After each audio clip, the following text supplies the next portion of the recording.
ಹರಿ ಓಂ ಶ್ರೀ ಗುರುಭ್ಯೋ ನಮಃ. ಭಗವದ್ಗೀತೆಯ 9ನೇ ಅಧ್ಯಾಯ 22ನೇ ಶ್ಲೋಕದಿಂದ.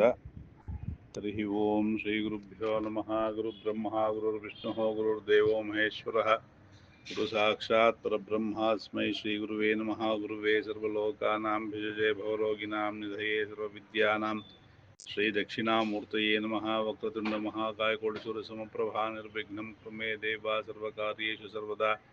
ಪ್ರಣೋ ದೇವಿ ಸರಸ್ವತಿ ವಾಜೇಭಿರ್ವಾಜಿನೀವತಿ ಧೀನಾಮವಿತ್ರಿವತು ಆನೋ ದಿವೋ ಬೃಹತಃ ಪರ್ವತಾದ ಸರಸ್ವತಿ ಯಜತಾಗಂತು ಯಜ್ಞಂ ವಾಗ್ದೇವ್ಯೈ ನಮಃ. ಸದಾಶಿವಸಮಾರಂಭಾಂ ಶಂಕರಾಚಾರ್ಯಮಧ್ಯಮಾಂ ಅಸ್ಮದಾಚಾರ್ಯಪರ್ಯಂತಾಂ ವಂದೇ ಗುರುಪರಂಪರಾಂ. ಶಂಕರಂ ಶಂಕರಾಚಾರ್ಯಂ ಕೇಶವಂ ಬಾದರಾಯಣಂ ಸೂತ್ರಭಾಷ್ಯಕೃತೌ ವಂದೇ ಭಗವಂತೋ ಪುನಃ ಪುನಃ. ಸದ್ಗುರುದೇವತಾಭ್ಯೋ ನಮಃ. ಶ್ರುತಿ ಸ್ಮೃತಿ ಪುರಾಣಾನಾಮಾಲಯಂ ಕರುಣಾಲಯಂ ನಮಾಮಿ ಭಗವತ್ಪಾದಶಂಕರಂ ಲೋಕಶಂಕರಂ. ಗುರುವೇ ಸರ್ವಲೋಕಾನಾಂ ಭಿಷಜೇ ಭವರೋಗಿಣಾಂ ನಿಧಯೇ ಸರ್ವವಿದ್ಯಾನಾಂ ಶ್ರೀ ದಕ್ಷಿಣಾಮೂರ್ತಯೇ ನಮಃ. ನಾರಾಯಣಂ ನಮಸ್ಕೃತ್ಯ ನರಂ ಚೈವ ನರೋತ್ತಮಂ ದೇವೀಂ ಸರಸ್ವತಿಂ ವ್ಯಾಸಂ ತತೋ ಜಯಮುದೀರಯೇತ್. ವ್ಯಾಸಾಯ ವಿಷ್ಣುರೂಪಾಯ ವ್ಯಾಸರೂಪಾಯ ವಿಷ್ಣುವೇ ನಮೋ ವೈ ಬ್ರಹ್ಮಹೃದಯೇ ವಾಸಿಷ್ಠಾಯ ನಮೋ ನಮಃ. ಓಂ ನಮೋ ಭಗವತೆ ವಾಸುದೇವಾಯ. ಓಂ ನಾರಾಯಣ ಪರೋ ವ್ಯಕ್ತ ದಂಡಮವ್ಯಕ್ತ ಸಂಭವಂ ಮಂಡಸ್ಯಾಂತಸ್ತು ಮೇ ಲೋಕಾಃ ಸಪ್ತದ್ವೀಪ ಚ ಮೇಧಿನಿ. ಹರಿ ಓಂ ಶ್ರೀ ಗುರುಭ್ಯೋ ನಮಃ. ಭಗವದ್ಗೀತೆಯ ಕೇಳುಗ ಬಂಧುಗಳೇ, ಭಗವದ್ಗೀತೆಯ 9ನೇ ಅಧ್ಯಾಯವನ್ನು ಚಿಂತನೆ 22ನೇ ಶ್ಲೋಕದಿಂದ ಮಾಡೋದಕ್ಕೆ ಇದೆ. ರಾಜವಿದ್ಯಾ ರಾಜಗುಹ್ಯ ಯೋಗ. ಇದರಲ್ಲಿ 22ನೇ ಶ್ಲೋಕದಲ್ಲಿ ಶ್ರೀಕೃಷ್ಣ ನಮಗೆ ಈ ರೀತಿಯಾಗಿ ಅನುಗ್ರಹವನ್ನು ಮಾಡ್ತಾ ಇದ್ದಾನೆ. ಅನನ್ಯಾಶ್ಚಿಂತಯಂತೋ ಮಾ ಯೇ ಜನಾಃ ಪರ್ಯುಪಾಸತೆ ತೇಷಾಂ ನಿತ್ಯಾಭಿಯುಕ್ತಾನಾಂ ಯೋಗಕ್ಷೇಮಂ ವಹಾಮ್ಯಹಂ. ಅನನ್ಯಾಶ್ಚಿಂತಯಂತೋ ಮಾಂ ಯೇ ಜನಾಃ ಪರ್ಯುಪಾಸತೆ ತೇಷಾಂ ನಿತ್ಯಾಭಿಯುಕ್ತಾನಾಂ ಯೋಗಕ್ಷೇಮಂ ವಹಾಮ್ಯಹಂ. ಯಾರು ನನ್ನನ್ನು ಅನನ್ಯ ಭಕ್ತಿಯಿಂದ ಉಪಾಸನೆ ಮಾಡ್ತಕ್ಕಂತಹ ಜನಗಳು ಇದಾರಲ್ಲ, ಅಂತಹವರ ಯೋಗ ಮತ್ತು ಕ್ಷೇಮವನ್ನು ನಾನು ನಿತ್ಯವೂ ನೋಡ್ಕೊಳ್ತೀನಿ ಅಂಥೇಳಿ ಹೇಳ್ತಾ ಇದ್ದಾನೆ. ಏನು ಯೋಗ ಅಂತಂದರೆ ಅಪ್ರಾಪ್ತಂ ಪ್ರಾಪ್ತಂ ಮಿತಿ ಯೋಗ. ಯಾವುದು ನಮಗೆ ಸಿಕ್ಕಿಲ್ವೋ ಅದು ಸಿಕ್ತು ಅಂತಂದರೆ ಅದಕ್ಕೆ ಯೋಗ ಅಂಥೇಳಿ ಹೇಳ್ತಾರೆ. ಕ್ಷೇಮ ಅಂತಂದರೆ ಸಿಕ್ಕಿರೋದನ್ನು ಕಾಪಾಡ್ಕೊಳ್ತಕ್ಕಂಥದ್ದು ಕ್ಷೇಮ. ಇವೆರಡನ್ನೂ ಏನು ಅವಶ್ಯಕತೆ ಇದೆ ಭಕ್ತರಿಗೆ ಅಥವಾ ಸಜ್ಜನರಿಗೆ, ಅದನ್ನು ಸಿಗುವಂತೆ ಮಾಡೋದು ಮತ್ತು ಅವರ ಕ್ಷೇಮವನ್ನು ಎರಡನ್ನೂ ನಾನು ನೋಡ್ಕೊಳ್ತೀನಿ ಅಂಥೇಳಿ ಶ್ರೀಕೃಷ್ಣ ಅನುಗ್ರಹವನ್ನು ಮಾಡ್ತಾ ಇದ್ದಾನೆ. ಯಾತಕ್ಕೆ ಅಂದರೆ ಎಲ್ಲ ಭೂತಗಳಿಗೂ ಕೂಡ ಕೆಲವು ದ್ರವ್ಯಗಳು ಬೇಕೇ ಬೇಕು ಅಲ್ವಾ? ಯಾತಕ್ಕೆ ಅಂತಂದರೆ ನಾವು ಜೀವನ ಮಾಡಬೇಕು ಅಂತಂದರೆ ಕನಿಷ್ಠ ಪಕ್ಷ ಅಂದರೆ ಅನ್ನ, ನೀರು, ಗಾಳಿ, ಬೆಳಕು, ವಸ್ತ್ರ, ಇರೋದಕ್ಕೆ ಜಾಗ, ಇದು ಕನಿಷ್ಠವಾಗಿ ಬೇಕಾಗಿರ್ತಕ್ಕಂಥದ್ದು. ನಮ್ಮ ಪೂರ್ವಾರ್ಜಿತ ಕರ್ಮ ಫಲಗಳಿಂದ ನಮಗೆ ಒಳ್ಳೊಳ್ಳೆ ಊಟ, ರುಚಿಕರವಾದಂತಹ ಊಟ, ಒಳ್ಳೆ ವಿಶಾಲವಾಗಿರ್ತಕ್ಕಂಥ ಮನೆ, ಬಂಧುಗಳು, ಹಂಸತೋಲಿಕಾ ಕಲ್ಪ ಅಂದರೆ ಮಲಗೋದಕ್ಕೆ ಒಳ್ಳೆಯ ಮಂಚ, ಹಾಸಿಗೆ ಇತ್ಯಾದಿಗಳು ಎಲ್ಲನೂ ಪುಣ್ಯ ಚೆನ್ನಾಗಿದ್ದರೆ ಸಿಕ್ಕತ್ತೆ. ಇಲ್ಲ ಅಂತಂದರೆ ಎಷ್ಟೋ ಜನಕ್ಕೆ ಪಾಪ ಊಟಕ್ಕೆ ಕೂಡ ಒದ್ದಾಡೋಂಥ ಜನಗಳನ್ನ ಪ್ರಪಂಚದಲ್ಲಿ ಬೇಕಾದಷ್ಟು ನೋಡ್ತಾ ಇದ್ದೀವಿ. ಮಲಗೋದಕ್ಕೆ ಸರಿಯಾದಂತಹ ವ್ಯವಸ್ಥೆ ಇರೋದಿಲ್ಲ, ಉಡೋದಕ್ಕೆ ಸರಿಯಾದಂತಹ ವಸ್ತ್ರಾದಿಗಳಿರೋದಿಲ್ಲ. ಅದೆಲ್ಲ ಏನ್ ಹೇಳ್ತಾರೆ ಅಂತಂದ್ರೆ ಶಾಸ್ತ್ರಕಾರರು ಪೂರ್ವ ಜನ್ಮದಲ್ಲಿ ಮಾಡಿರ್ತಕ್ಕಂತಹ ದುಷ್ಕೃತ್ಯದ ಫಲ ಅಂತ ಹೇಳಿ ಹೇಳ್ತಾರೆ. ಹಾಗಾಗಿ ನಾವು ಹೆಚ್ಚು ಹೆಚ್ಚು ಸುಕೃತವನ್ನ ಮಾಡತಕ್ಕಂತಹ ಒಂದು ಪ್ರಯತ್ನವನ್ನ ಮಾಡಿದಾಗ ಮಾತ್ರ ನಮಗೆ ಆ ಒಳ್ಳೆಯ ಅನುಕೂಲಗಳು, ಯೋಗ ಕ್ಷೇಮ ಎರಡೂ ಉಂಟಾಗತ್ತೆ. ಇದನ್ನ ಹೇಳ್ತಾ ಇದ್ದಾನೆ ಕೃಷ್ಣ. ಯಾತಿಗೋಸ್ಕರ ಅನನ್ಯ ಚಿಂತೆಯಂತೋ ಮಾಂ. ಏನಾಗತ್ತೆ ಅಂತಂದ್ರೆ ನಮಗೆ ಮನಸ್ಸು ಸಹನೆಯಿಂದ ಇದ್ದಾಗ ನಾವು ಆಡೋ ಮಾತು ಮಾಡೋ ಕೆಲಸ ಬೇರೆ ತರ ಇರುತ್ತೆ. ಮನಸ್ಸು ಸಹನೆಯನ್ನ ಕಳ್ಕೊಂಡಾಗ ಮಾಡಬಾರದನ್ನ ಮಾಡಿಸ್ಬಿಡುತ್ತೆ. ಹಾಗಾಗಿ ಆದಷ್ಟು ಕೂಡ ಅದೊಂದು ಸ್ಥಿಮಿತಕ್ಕೆ ತರೋದಕ್ಕೆ ಪ್ರಯತ್ನ ಪಡೋದಕ್ಕೆ ಅತ್ಯಂತ ಸುಲಭವಾದಂಥದ್ದು ಅಂದ್ರೆ ನಾಮಜಪ.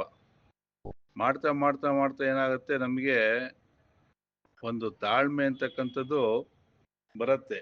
ಪೂರ್ವಾರ್ಜಿತ ಕರ್ಮಗಳ ವಾಸನೆಯಿಂದ ನಾವು ಏನೇ ಆಗಿದ್ರೂ ಕೂಡ ಈ ಜನ್ಮದಲ್ಲಿ ನಾವು ಉತ್ತಮರಾಗ್ತಾ ಹೋಗೋದಕ್ಕೆ ಅನೇಕ ಅವಕಾಶಗಳು ಮನುಷ್ಯರಾಗಿ ಹುಟ್ಟಿದ ಮೇಲೆ. ಅದಕ್ಕೆ ಅತ್ಯಂತ ಸುಲಭವಾದಂಥದ್ದು ಅಂದ್ರೆ ನಾಮಜಪ ಅಂತ ಹೇಳಿ ಶ್ರೀಕೃಷ್ಣನೇ ಹೇಳ್ತಾನೆ. ಹಾಗಾಗಿ ಏನು ಕಳ್ಕೊಳ್ಳೋ ಅಂಥದ್ದಿಲ್ಲ. ಬೇಡದರೆ ಮನಸ್ಸು ಸುಮ್ಮನೆ ಇತ್ತು ಅಂದ್ರೆ empty mind is devils workshop ಅಂತ ಹೇಳ್ತಾರೆ.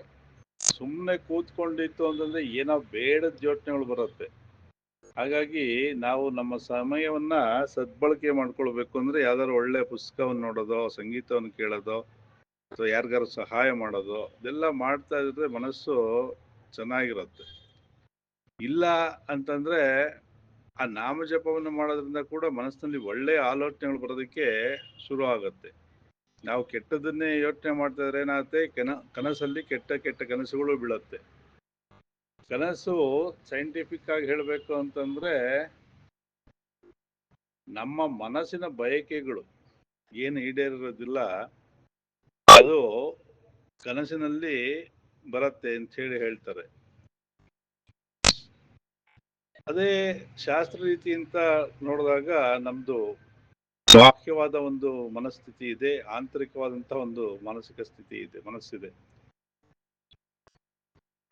ಈ ಸುಪ್ತ ಮನಸ್ಸು ಇದೆಯಲ್ಲ, ಆ ಸುಪ್ತ ಮನಸ್ಸಿನಲ್ಲಿ ಏನಾಗತ್ತೆ ಅಂದ್ರೆ ನಾವು ಒಂದು ದಿವಸದಲ್ಲಿ ಎಷ್ಟೋ ವಸ್ತುಗಳನ್ನ ನೋಡಿರ್ತೀವಿ. ಅದನ್ನ ಆ ಕ್ಷಣದಲ್ಲಿ ಆ ಬಾಹ್ಯ ಮನಸ್ಸು ಗ್ರಹಿಸದಿದ್ರು ಸುಪ್ತ ಮನಸ್ಸು ಕೆಲಸದಲ್ಲಿ ಗ್ರಹಿಸ್ಬಿಟ್ಟಿರುತ್ತೆ. ಆ ಬಯಕೆಗಳು ಈಡೇರೋದಿಲ್ಲ. ಎಲ್ಲ ಬಯಕೆಗಳು ಈಡೇರಿಸ್ಕೊಳ್ಳೋದಕ್ಕೆ ಸಾಧ್ಯ ಇಲ್ಲ, ಯಾರಿಗೂ ಸಾಧ್ಯ ಇಲ್ಲ. ಎಷ್ಟೋ ಕೆಲವು ಈಡೇರುತ್ತೆ, ಎಷ್ಟೋ ವಿಚಾರಗಳು ಈಡೇರೋದಿಲ್ಲ. ಈ ಈಡೇರದೇ ಇರ್ತಕ್ಕಂತಹ ಬಯಕೆಗಳು ಏನಿದೆ ಅದು ಸುಪ್ತ ಮನಸ್ಸಿನಲ್ಲಿ ಇದ್ದು ಅದು ಕನಸಿನಲ್ಲಿ ಈಡೇರುತ್ತೆ ಅಂತ ಹೇಳಿ ಹೇಳ್ತಾರೆ. ಅದು ಏನೇ ಇರಲಿ, ನಮ್ಮ ಮನಸ್ಸನ್ನ ನಾವು ನಿಯಂತ್ರಣ ಮಾಡ್ಕೊಳ್ಳೋದಕ್ಕೆ ಒಳ್ಳೆ ಸಚ್ಚಿಂತನೆಯನ್ನ ಮಾಡುತ್ತಿರುವ ಮೂಲಕ ಒಳ್ಳೆಯ ವಿಚಾರವನ್ನು ವಿನಿಮಯ ಮಾಡಿಕೊಳ್ತಾ, ಯೋಚನೆ ಮಾಡ್ತಾ, ಪರರಿಗೆ ನಮ್ಮ ಕೈಲಾದಷ್ಟು ಸಹಾಯವನ್ನ ಮಾಡ್ತಾ ಇದ್ದಾಗ ನಾವು ಏನೇ ಕರ್ಮವನ್ನು ಮಾಡಿದ್ರು ಕೂಡ ಅದಕ್ಕೆ ಪ್ರತಿಫಲ ಅಂತಕ್ಕಂಥದ್ದು ಇದ್ದೇ ಇದೆ. ನಮ್ಗೆ ಈಸಿಯಾಗಿ ಅರ್ಥ ಆಗೋದು ಅಂದ್ರೆ ವಿದೇಶಿಯರು ಹೇಳಿದ್ದ ಮಾತಲ್ಲಿ ಹೇಳಿದ್ರೇನೆ, Newton's third law, for every action there is a equal and opposite reaction ಅಂತ ಹೇಳ್ತಾರಲ್ಲ, ಹಾಗೆ ನಾವು ಏನ್ ಕರ್ಮ ಮಾಡಿರ್ತೀವೋ ಆ ಕರ್ಮ ನಮಗೆ ಹಿಂದಿರುಗಿ ಬಂದೇ ಬರುತ್ತೆ ಅಂತ ಹೇಳಿ.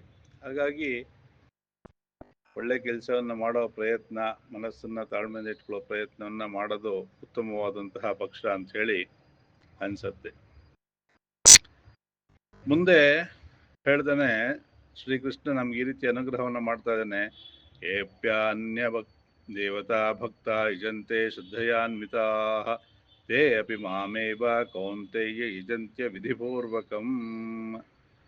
ಯೇ ಅಪಿ ಅನ್ಯ ದೇವತಾ ಭಕ್ತ ಯಜಂತೆ ಶ್ರದ್ಧಯಾನ್ವಿತಾಃ ತೇ ಅಪಿ ಮಾಂ ಏವ ಕೌಂತೆಯ ಯಜಂತಿ ಅವಿಧಿಪೂರ್ವಕಂ ಅಂತ ಹೇಳಿ ಹೇಳ್ತಾ ಇದ್ದಾನೆ. ಏನು ಅಂತಂದ್ರೆ ಬೇರೆ ಭಕ್ತರುಗಳು ಏನಿದಾರಲ್ಲ ಅವರು ಏನ್ ಹೇಳ್ತಾರೆ ಶಾಸ್ತ್ರದಲ್ಲಿ ವ್ಯಭಿಚಾರ ಅಂತ ಹೇಳ್ತಾರೆ. ವ್ಯಭಿಚಾರ ಅಂತಂದ್ರೆ ಒಂದು ಕಡೆಯಿಂದ ಒಂದ್ ಕಡೆಗೆ ಚಲಿಸ್ತಕ್ಕಂತಹ ಮನಸ್ಸಿಗೆ ಅದು ಮಾನಸಿಕ ವ್ಯಭಿಚಾರ ಅಂತ ಹೇಳಿ ಹೇಳ್ತಾರೆ. ಇಲ್ಲಿ ನಾವು ಏನ್ ಮಾಡ್ತೀವಿ ಸಾಮಾನ್ಯವಾಗಿ ಜನಗಳು ಅಂತಂದ್ರೆ ನಮಗೆ ವಿದ್ಯೆ ಬೇಕು ಅಂತಂದಾಗ ಸರಸ್ವತಿಯನೋ ಗಣಪತಿಯನೋ ಪೂಜೆ ಮಾಡ್ತೀವಿ, ಅಥವಾ ಯಾವುದೋ ವಿಘ್ನಗಳಾಗ್ತಾ ಇದೆ ಅಂದಾಗ ಗಣಪತಿನ ಪೂಜೆ ಮಾಡ್ತೀವಿ. ನಮಗೆ ದುಡ್ಡು ಬೇಕು ಅಂದಾಗ ಕೆಲವರು ಕುಬೇರ ಪೂಜೆಯನ್ನ ಮಾಡ್ತಾರೆ, ಕೆಲವರು ಲಕ್ಷ್ಮೀ ಪೂಜೆಯನ್ನ ಮಾಡ್ತಾರೆ. ಏನೋ ತೊಂದರೆಗಳಾಗ್ತಾ ಇದೆ ಅಂದ್ರೆ ಶನಿಯನ್ನ ಪೂಜೆ ಮಾಡೋರಿದ್ದಾರೆ, ಸುದರ್ಶನ ಹೋಮಾದಿಗಳನ್ನು ಮಾಡೋರಿದ್ದಾರೆ. ಒಬ್ಬೊಬ್ರು ಒಂದೊಂದು ರೀತಿಯಲ್ಲಿ ಆ ಭಗವಂತನ ನಾನಾ ವಿಧವಾದಂತಹ ಅಂಶಗಳನ್ನ ಪೂಜೆಯನ್ನ ಮಾಡ್ತಕ್ಕಂಥದ್ದು, ಆ ತಾತ್ಕಾಲಿಕವಾದಂತಹ ಕಾರ್ಯಸಿದ್ಧಿಯನ್ನ ಮಾಡ್ಕೊಳ್ಳೋದಕ್ಕೆ ಪ್ರಯತ್ನವನ್ನ ಮಾಡ್ತಾ ಇರ್ತಾರೆ. ಆದರೆ ಅವರು ವಿಧಿಪೂರ್ವಕವಾಗಿ ಮಾಡೋದಕ್ಕೆ ಗೊತ್ತಿರೋದಿಲ್ಲ. ಅಂದ್ರೆ ಯಾವ ರೀತಿ ಮಾಡಬೇಕು ಅಂತಕ್ಕಂಥದ್ದಕ್ಕೆ ಪ್ರತಿಯೊಂದಕ್ಕೂ ಒಂದು ಕ್ರಮ ಇದೆ. ಆ ಕ್ರಮದಲ್ಲಿ ಮಾಡಬೇಕು ಮತ್ತು ಶ್ರದ್ಧೆ ಇರಬೇಕು. ಮುಖ್ಯವಾಗಿ ಏನೇ ಕೆಲಸ ಮಾಡಿದ್ರು ಕೂಡ ಶ್ರದ್ಧೆ ಇರಬೇಕು. ಆ ಶ್ರದ್ಧೆ ಇಲ್ಲ ಅಂತಂದಾಗ ಏನಾಗತ್ತೆ, ನೀವು ಮಾಡಿದಂಥ ಕರ್ಮ ಸಾಫಲ್ಯವನ್ನ ಕೊಡೋದಿಲ್ಲ. ಇಲ್ಲಿ ಅವಿಧಿಪೂರ್ವಕಂ ಅಂತಂದ್ರೆ ಆ ವಿಧಿವಿಧಾನವನ್ನ ಅನುಸರಿಸೋದು ಸ್ವಲ್ಪ ಕಷ್ಟ ಈ ಕಾಲದಲ್ಲಿ ಬಂದು. ಇನ್ನೊಂದು ನಮಗೆ ಅಜ್ಞಾನ, ಇದನ್ನು ಕೂಡ ಅವಿಧಿ ಅಂತಂದ್ರೆ ಅಜ್ಞಾನ ಅಂತ ಕೂಡ ಇಲ್ಲಿ ಶಾಸ್ತ್ರಕಾರರು ನಮಗೆ ತಿಳಿಸ್ತಾ ಇದ್ದಾರೆ. ಅಜ್ಞಾನದಿಂದ ಮಾಡಿದ ಕಾರ್ಯ ಯಾವ್ದು ಸಿದ್ಧಿ ಆಗತ್ತೆ? ಸಾಧ್ಯ ಇಲ್ಲ. ಈ ಒಂದು ಕೆಲಸವನ್ನ ಮಾಡಬೇಕು ಅಂದ್ರೆ ಆ ಕೆಲಸದ ಬಗ್ಗೆ ಮೊದಲು ತಿಳ್ಕೊಂಡು ಶ್ರದ್ಧೆಯಿಂದ ಮಾಡಬೇಕು. ಮೊದಲು ಅದ್ರ ಬಗ್ಗೆ ಸರಿಯಾದಂತಹ ಜ್ಞಾನ, ಆಮೇಲೆ ಶ್ರದ್ಧೆ, ಎರಡು ಸೇರಿಸಿದ್ರೆ ತಾನೇ ಕೆಲಸ ಪರಿಪೂರ್ಣ ಆಗೋದು, ಸಾಫಲ್ಯತೆ ಹೊಂದೋದು.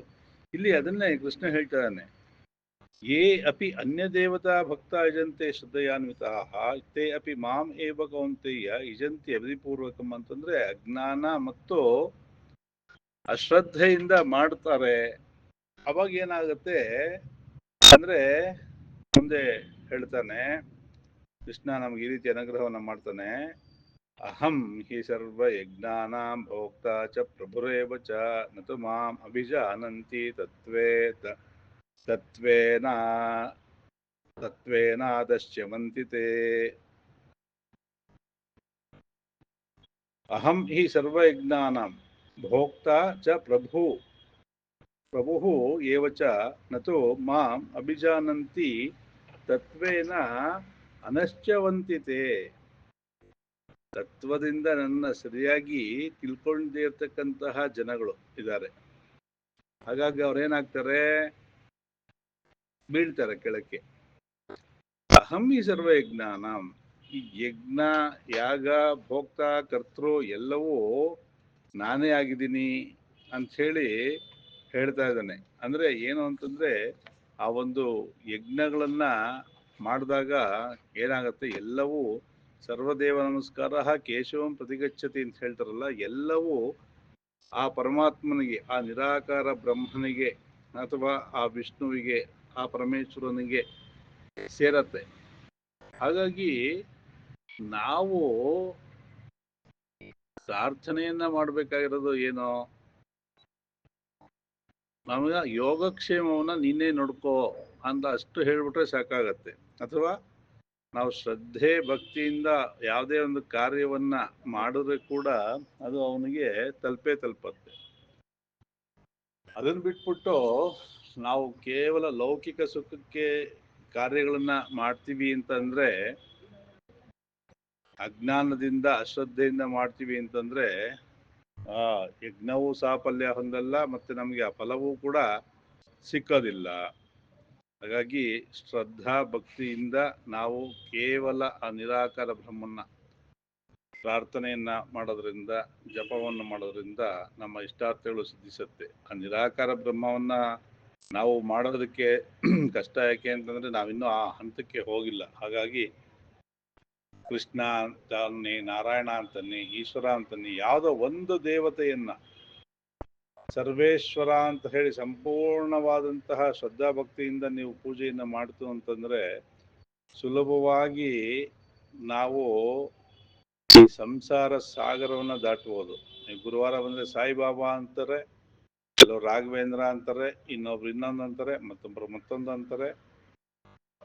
ಎಲ್ಲವೂ ನೀನೇ ಅಂತ ಹೇಳಿ ಆ ಪರಮ ಪುರುಷನಿಗೆ ನಾವು ಶರಣಾಗತಿಯನ್ನ ಹೊಂದಿ ಆ ಭಕ್ತಿ ಅಂತಕ್ಕಂಥದ್ದು ಅಚಲವಾಗಿರಬೇಕು. ತೈಲಧಾರೆಯಂತೆ ಮನಸ್ಸು ಕೊಡೋ ಹರಿಯೇ ಅಂತ ಹೇಳಿ ದಾಸರು ಹೇಳಿದಾರಲ್ಲ, ಆ ತೈಲಧಾರೆ ಅಂದ್ರೆ ನೀವು ಮೇಲಿಂದ ಹಾಕ್ತಾ ಇದ್ರೆ ಅದು ಆ ಕಡೆ ಈ ಕಡೆ ಅಲ್ಲಾಡ್ದಾಗ ನೇರವಾಗಿ ಬೀಳುತ್ತೆ. ಈ ನೀರಾದ್ರೆ ಸ್ವಲ್ಪ ಗಾಳಿ ಬಿಸಿದ್ರೆ ಆ ಕಡೆ ಈ ಕಡೆ ಅಲ್ಲಾಡುತ್ತೆ, ಇಲ್ಲೆಲ್ಲೋ ಎಗರತ್ತದು. ತೈಲಧಾರೆ ಅಂದ್ರೆ ಅದು ಸ್ವಲ್ಪ ತಿಕ್ಕಾಗಿರುತ್ತಲ್ಲ, ಮಂದವಾಗಿರೋದ್ರಿಂದ, ಅಂಟು ಇರೋದ್ರಿಂದ ಅದರಲ್ಲಿ ನೇರವಾಗಿ ಬೀಳುತ್ತೆ. ಹಾಗೆ ನಮ್ಮ ಮನಸ್ಸು ನೇರವಾಗಿ ಮತ್ತು ಏಕಾಗ್ರತೆಯಿಂದ ಶ್ರದ್ಧೆಯಿಂದ ಕೂಡಿರ್ಬೇಕು. ಅವಾಗಲೇ ಸಾಧನೆ ಮಾಡೋಕ್ಕಾಗೋದು. ನೀವು ಯಾವುದೇ ಒಂದು ಕೆಲಸ ಮಾಡ್ಬೇಕಾದ್ರೂ ಹಾಗೆ ತಾನೆ, ಶ್ರದ್ಧೆಯಿಂದ ಮಾಡಿದಾಗ ಕೆಲಸ ಚೆನ್ನಾಗಿ ಬರುತ್ತೆ. ಶ್ರದ್ಧೆ ಇಲ್ಲದೆ ಮನಸ್ಸು ಸ್ವಲ್ಪ ಆ ಕಡೆ ಈ ಕಡೆ ವಿಚಲಿತ ಆದಾಗ ಅವ್ರ ಕೆಲಸ ಕೆಟ್ಟೋಗಿರುತ್ತೆ. ಹಾಗೆಯೇ ನಾವು ಇಂಥದ್ರಲ್ಲಿ ಭಗವಂತನ ವಿಚಾರದಲ್ಲಿ ಹೇಳಬೇಕು ಅಂತಂದ್ರೆ ಶ್ರದ್ಧೆ ಇಲ್ಲ ಅಂತಂದ್ರೆ ಸಾಧ್ಯವೇ ಇಲ್ಲ. ಈ ಮನಸ್ಸು ಮರಕಟ ಅಂತಾರೆ. ಹಾಗಾಗಿ ಆ ಮನಸ್ಸನ್ನ ಹಿಡಿತದಲ್ಲಿಟ್ಕೊಳ್ಬೇಕಾದ್ರೆ ಕಷ್ಟ. ಸತತವಾದಂತಹ ಪ್ರಯತ್ನ ಬೇಕೇ ಬೇಕು ಅಂತ ಹೇಳಿ ಹೇಳ್ಬೋದಿಲ್ಲಿ. ಮುಂದೆ ಈ ರೀತಿ ಅನುಗ್ರಹವನ್ನು ಮಾಡ್ತಾ ಇದ್ದಾನೆ ನಮಗೆ. ಯಾಂತಿ ದೇವ್ರತ ದೇವಾನ್ ಪಿತೃನ ಯಾಂತಿ ಪಿತೃವ್ರತಾಃ ಭೂತಾನಿ ಯಾಂತಿ ಭೂತೇಜ್ಯ ಯಾಂತಿ ಮದ್ಯಾಜಿನೋಪಿ ಮಾಂ.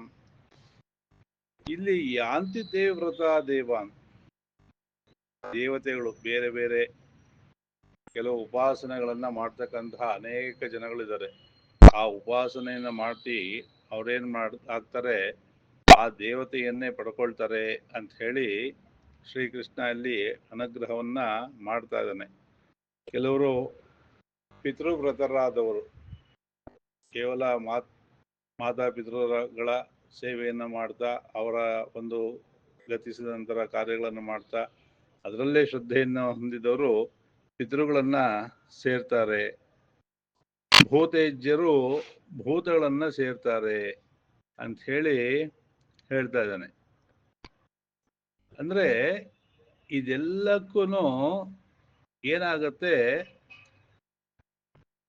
ಅಂತ್ಯ ಅನ್ನೋದು ಇರುತ್ತೆ. ಯಾವುದಕ್ಕೆ? ಪಿತೃಲೋಕಾದಿಗಳು ಅಥವಾ ಬೇರೆ ಬೇರೆ ದೇವತೆಗಳನ್ನ ಪೂಜೆ ಮಾಡೋದು. ಇಲ್ಲಿ ಭೂತಗಣಗಳಿಗೆ ಏನು ಇಲ್ಲಿ ವಿವರಣೆ ಕೊಟ್ಟಿರೋದಂದ್ರೆ, ಭೂತಾನಿ ವಿನಾಯಕ ಮಾತೃಗಣ ಚತುರ್ಭಗಿನ್ಯಾದೀನಿ ಯಾಂತಿ ಭೂತೇಜ್ಯಾಹ ಅಂತ ಹೇಳಿ ಹೇಳ್ತಾ ಇದ್ದಾರೆ. ನೀವು ಬೇರೆ ಬೇರೆ ದೇವತೆಗಳನ್ನ ಪೂಜೆ ಮಾಡ್ತಾ ಇದ್ರೆ ನೀವು ಆ ದೇವತೆಗಳಿಗೆ ಒಂದಿಷ್ಟು ಕಾಲಾವಧಿ ಅಥವಾ ಒಂದು ಕಲ್ಪ ಪರ್ಯಂತ ಅಂತ ಇದ್ರೆ ಆ ಕಲ್ಪ ಪರ್ಯಂತ ಆದ್ಮೇಲೆ ಪುನಃ ನಮಗೆ ಜನ್ಮಗಳು ಬರುತ್ತೆ. ಆದ್ರೆ ಯಾವಾಗ ನಾವು ಈ ಪರಮ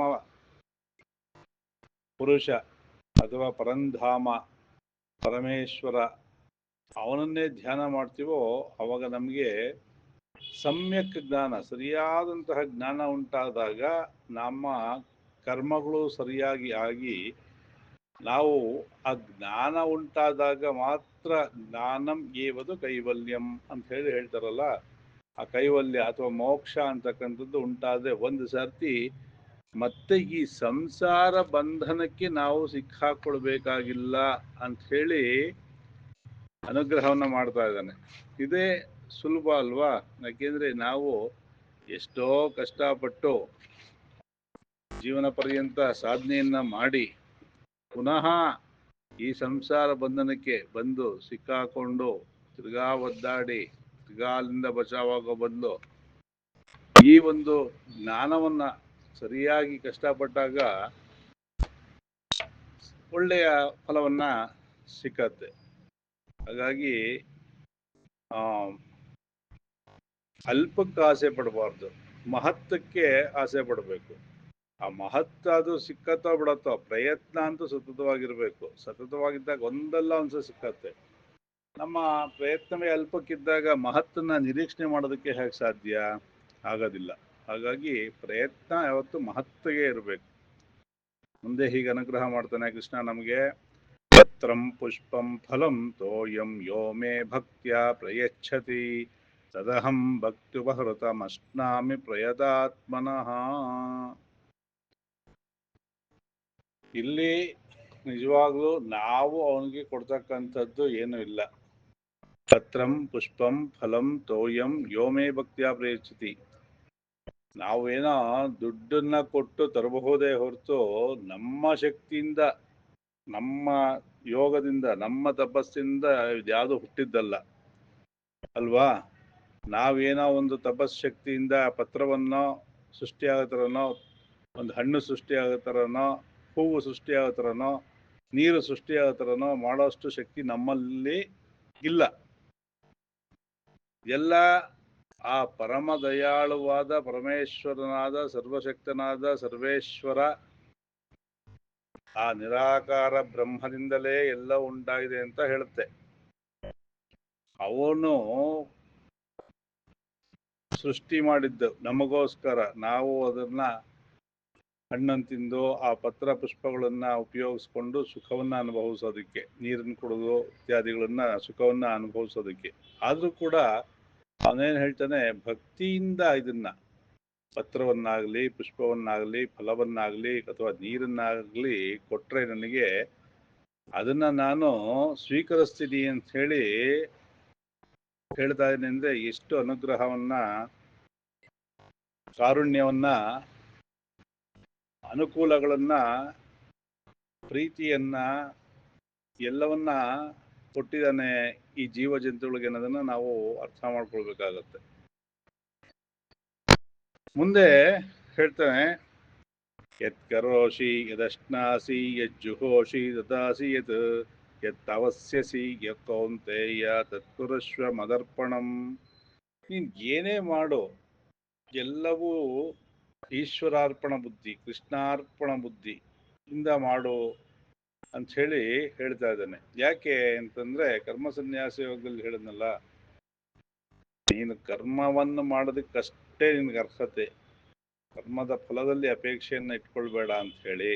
ಹಾಗೆ ಯತ್ ಕರೋಷಿ, ನೀನ್ ಏನನ್ನು ಮಾಡ್ತೀಯೋ, ಮತ್ತು ಯದಶ್ನಾಸಿ, ಏನನ್ನ ತಿಂತೀಯೋ, ಯಜ್ಜುಹೋಷಿ, ಏನನ್ನ ಹೋಮಾದಿಗಳನ್ನ ಮಾಡ್ತೀಯೋ,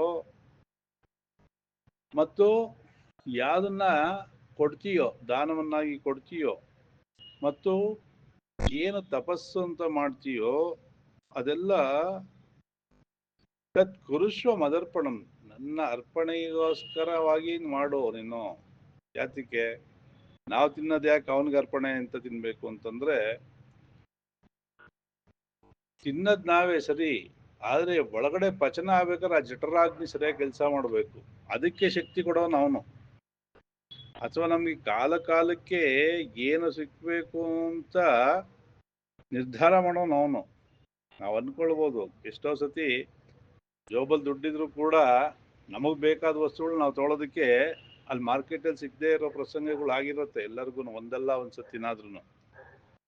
ಅಥವಾ ಎಲ್ಲೋ ಯಾರ ಮನೆಗೋ ಹೋಗ್ತೀವಿ, ಅಲ್ಲಿ ಅವ್ರಿಗಿರೋದಿಲ್ಲ.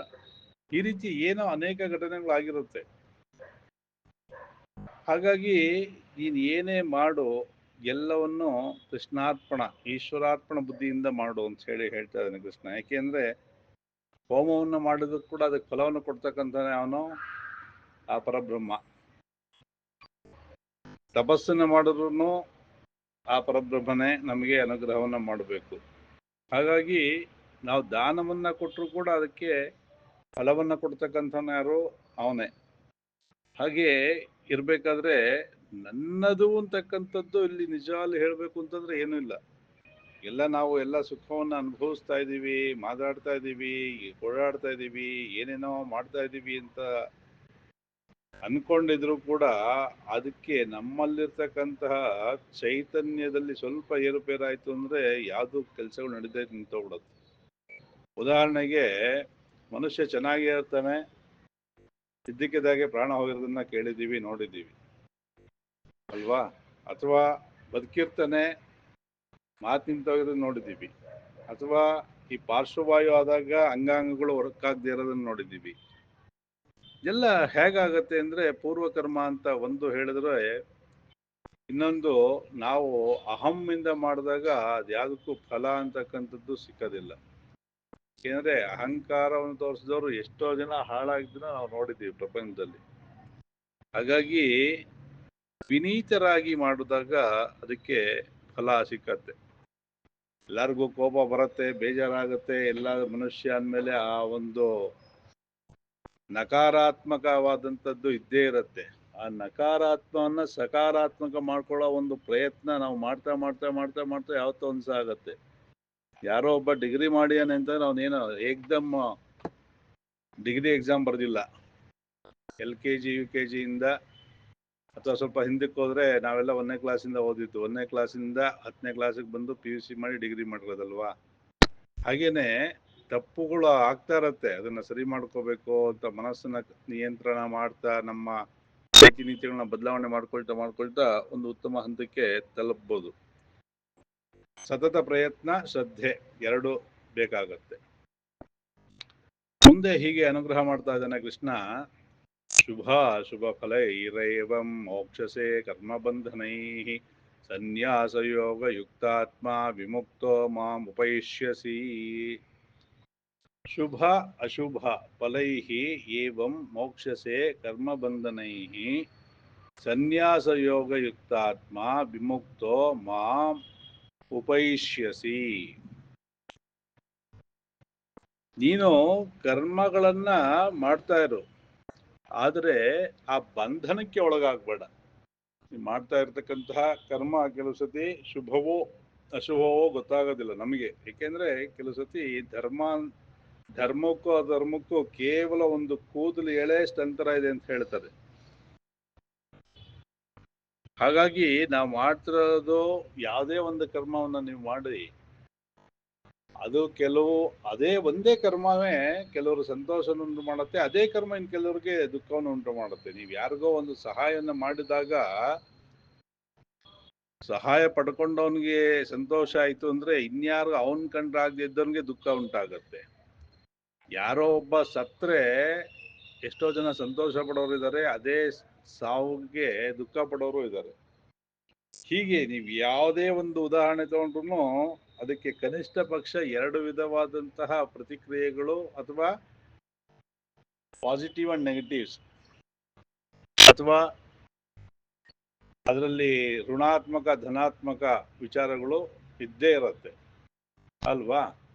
ಹಾಗೆ ನಾವು ಕರ್ಮಗಳನ್ನ ಮಾಡಿ ಅದಕ್ಕೆ ನಾವು ಅಂಟ್ಕೊಳ್ದೇ ಇದ್ದಾಗ ಏನಾಗ್ತೀವಿ, ನಾವು ಮೋಕ್ಷವನ್ನ ಪಡ್ಕೊಳ್ಳೋದಕ್ಕೆ ಸಾಧ್ಯ. ಸನ್ಯಾಸ ಸಮ್ಯಕ್ ನ್ಯಾಸ, ಆ ನ್ಯಾಸವನ್ನ ಮಾಡಿದಾಗ ನಮಗೇನಾಗತ್ತೆ, ಆ ಫಲದ ಅಂಟು ಇರೋದಿಲ್ಲ, ಶುಭಾಶುಭಗಳ ಅಂಟು ಇರೋದಿಲ್ಲ. ಹಾಗಾಗಿ ಮೋಕ್ಷವನ್ನ ಪಡಿತೀಯಾ ಅಂತ ಹೇಳಿ ಅರ್ಜುನನ ನಿಮಿತ್ತ ಮಾಡಿಕೊಂಡು ನಮ್ಮೆಲ್ಲರಿಗೂ ಅನುಗ್ರಹವನ್ನ ಶ್ರೀಕೃಷ್ಣ ಇಲ್ಲಿ ಮಾಡ್ತಾ ಇದ್ದಾನೆ. ಮುಂದೆ ಹೇಳ್ತಾನೆ, ಸಮೋಹಂ ಸರ್ವಭೂತೇಷು ನಮೇ ದ್ವೇಷ್ಯೋಸ್ತಿ ನ ಪ್ರಿಯಃ ಯೇ ಭಜಂತಿ ತು ಮಾಂ ಭಕ್ತ್ಯಾ ಮಯಿ ತೇಷು ಚಾಪ್ಯಹಂ. ಸಮಃ ಅಹಂ ಸರ್ವಭೂತೇಷು, ಸಮೋ ಅಹಂ ಸರ್ವಭೂತೇಷು, ನಾನು ಎಲ್ಲ ಭೂತಗಳಲ್ಲಿಯೂ ಸಮನಾಗಿದ್ದೇನೆ. ನಮೇ ದ್ವೇಷೋ ಅಸ್ತಿ ನ ಪ್ರಿಯ, ನಾನು ಯಾವುದನ್ನು ದ್ವೇಷನೂ ಮಾಡಲ್ಲ, ಪ್ರಿಯವೂ ಇಲ್ಲ. ಯೇ ಭಜಂತಿ ತು ಮಾಂ ಭಕ್ತ್ಯ ಮಯಿ ತೇಷು ಚಾಪಿ ಅಹಂ. ಇಲ್ಲಿ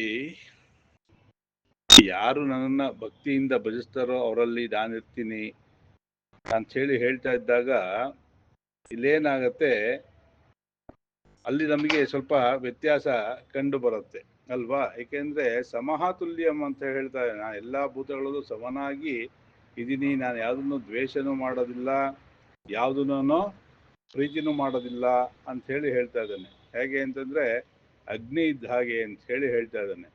ಯಾಕೆ ಅಂತಂದ್ರೆ ಅಗ್ನಿಗೆ ನೀವು ಏನೇ ಹಾಕಿದ್ರು ಅದೇನ್ ಮಾಡುತ್ತೆ, ಸುಟ್ಟಾಕದೆ ಅದ್ರದ್ದು ಕೆಲಸ ಅಲ್ವಾ. ಆ ರೀತಿಯಾಗಿ ಇದೀನಿ ನಾನು ಅಂತ ಹೇಳಿ ಹೇಳ್ತಾ ಇದ್ದಾನೆ.